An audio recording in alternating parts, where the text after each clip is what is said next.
Magandang umaga sa lahat, lalo na sa mga guro at mga estudyante. Unang-una sa lahat, nais kong magpasalamat sa mga estudyante na buong pusong nagbigay ng regalo sa akin at sa lahat ng mga guro. And now, I would like to call Mr. Doliano para sa kanyang talumpati. Mr. Doliano! Late ka na naman? Kailan ka ba magbabago? Araw-araw na lang to! Ano? Hindi ka ba nakikinig? Ano ba yan? Palagi na lang late.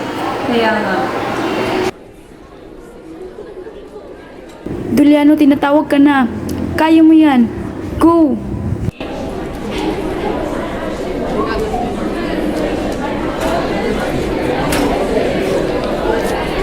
Kaya mo yan.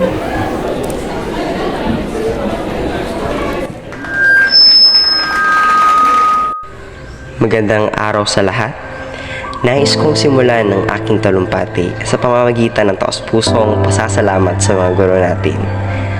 Kayo po ang mga ilaw ng aming kaalaman, ang mga gabay sa aming paglalakbay tungo sa kaalaman at tagumpay. Sa inyong sipag at dedikasyon, kami ay matutong magbasa, magsulat, magbilang at marami pang iba. Hindi lang kayo ang mga guro, kayo rin ang aming inspirasyon sa buhay. Sa kabila ng pagsubok na dala ng pandemya at iba-ibang hamon sa edukasyon, hindi kayo nag-atubiling magbigay ng inyong lahat upang masiguro na kami ay matuloy na matuto. Hindi sapat ang mga salita para maipayag ang aming taos-pusong pasasalamat.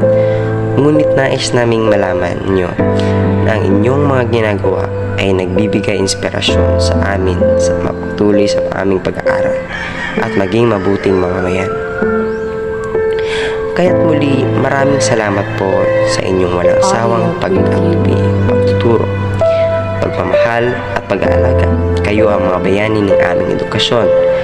Maraming salamat po at naway patuloy kayong gabayan at pagpalain ng Diyos sa inyong mga gawain. Mabuhay po kayo. Maraming salamat.